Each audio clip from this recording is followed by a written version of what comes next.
Bismillahirrahmanirrahim. Sahabat, bagi Anda yang saat ini sedang ditimpa dengan berbagai macam ujian, cobaan, dan persoalan hidup, jangan skip dulu. Mungkin nasihat ini bisa bermanfaat bagi Anda. Sahabat, ujian dan cobaan hidup itu merupakan fitrah manusia yang hidup di dunia. Siapapun yang hidup di dunia ini, pasti semuanya pernah dan bahkan akan mengalami yang namanya ujian dan cobaan. Ada yang diuji dengan penyakit yang tidak kunjung sembuh, ada yang diuji dengan keluarganya, diuji dengan finansial, terlilit utang, kemudian pekerjaan yang mungkin sulit untuk didapatkan, kebangkrutan, dan lain sebagainya. Yang tidak sedikit bahkan di antara kita yang hendak menyerah dan tidak sabar dengan kondisi yang ada. Tentu kondisi tersebut sangatlah wajar karena keimanan serta mentalitas seseorang itu tidak selamanya naik, kadang turun. Namun sahabat, percayakah Anda bahwa ternyata dalam kehidupan kita di dunia ini ada yang namanya keajaiban. Bahkan lahirnya kita, manusia ke muka bumi ini merupakan sebuah keajaiban. Coba lihat bagaimana ketika pertama kali kita melihat dunia waktu itu ketika bayi. Sebagai seorang bayi kecil kita tidak tahu apa-apa, tidak bisa melakukan apa-apa. Namun sekarang kita tumbuh besar, bisa melakukan apapun, dari tidak ada menjadi ada. Dan dahulu kita mendengar kisah para nabi, ada yang disebut dengan mukjizat.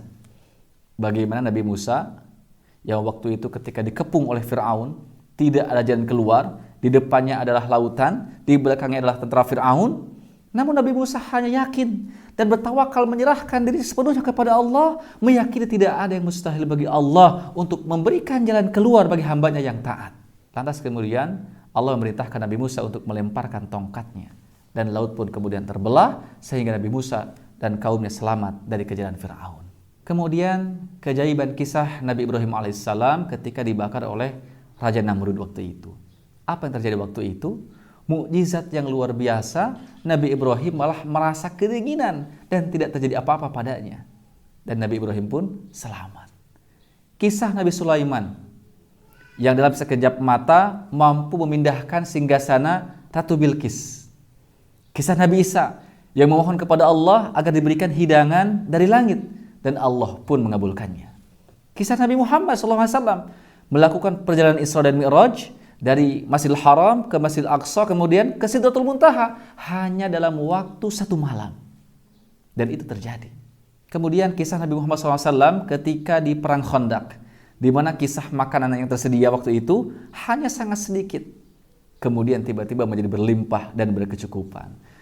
Dan tentunya banyak lagi kisah-kisah keajaiban-keajaiban hidup di dunia ini yang secara logika itu manusia mustahil hal itu terjadi gitu. Dan itulah mukjizat kalau untuk para nabi, dan bagi sahabat disebut dengan karomah, bagi para wali Allah disebut karomah, dan bagi kita disebut dengan ma'unah. Jadi bagi umat manusia, bagi kita juga ada keajaiban yang disebut dengan ma'unah. Nah sahabat, keajaiban itu nyata adanya.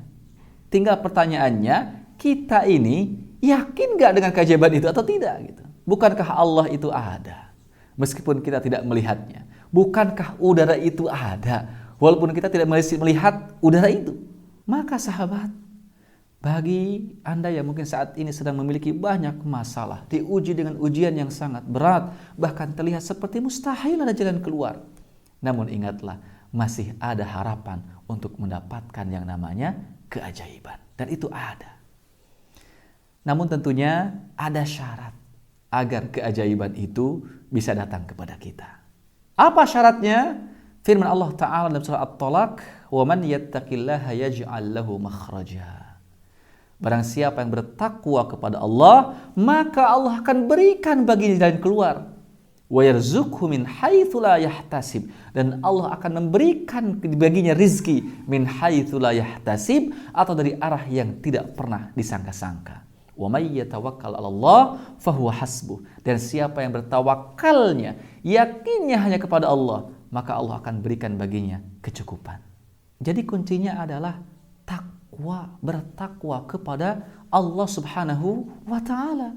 Dan sederhananya, takwa itu adalah melaksanakan segala perintah Allah dan menjauhi segala larangan Allah Subhanahu wa taala. Jadi kalau sampai saat ini masih ada larangan Allah yang kita langgar, maka bersegeralah untuk berhenti melakukannya.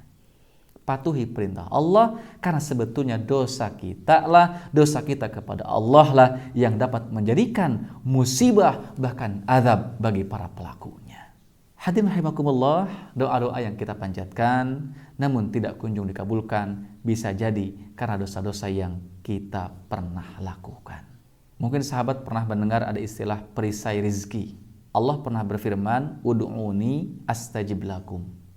Berdoalah kalian, mintalah permohonan kalian kepadaku, kata Allah, maka akan aku kabulkan.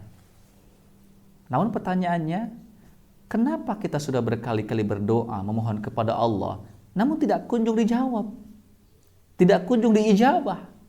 Itu bisa jadi karena ada perisai rizki yang menghalanginya. Yaitu apa? Dosa. Larangan Allah yang kita langgar. Maka apa solusinya?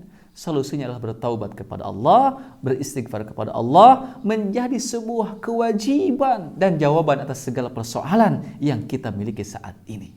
Mohonlah ampunan kepada Allah Subhanahu wa ta'ala. Yuk segera ambil wudu, bersuci, kemudian lakukan salat sunnah 2 rakaat dengan niat salat taubat, kemudian setelahnya perbanyak istighfar dan mohon ampun kepada Allah Subhanahu wa ta'ala atas dosa yang pernah kita lakukan. Lalu berdoalah, mintalah hajat Anda kepada Allah, apapun itu hajat kebutuhannya. Dan yakinlah Allah pasti akan mengabulkan, akan mendengar doa-doa yang kita panjatkan. Dan Allah akan melihat seberapa sungguh-sungguh upaya taubat kita itu. Sampai kapan itu dilakukan? Sampai Allah ampuni kita dan Allah masukkan kita ke dalam surganya. Dan jangan pernah kemudian sekali-kali kita mengulangi kesalahan yang sama. Sahabat Nabi SAW pernah bersabda, "Man istaghfara ja'alallahu min kulli hammin faraja wa min kulli dhikin makhraja wa yarzuqhu min haitsu la yahtasib." Barang siapa yang beristighfar kepada Allah, maka Allah akan menjadikan dari setiap kebingungannya, setiap persoalannya jalan keluar. Wa min kulli dhikin makhraja.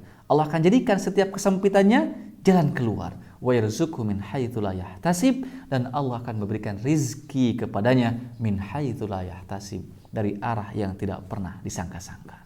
Sahabat, ini yang bicara adalah Allah Subhanahu wa ta'ala dan Rasulnya, bukan saya mengarang-arang. Dan Allah menegaskan, inna wa'dallahi haq, sesungguhnya janji Allah itu adalah pasti, sebuah keniscayaan, adalah kebenaran.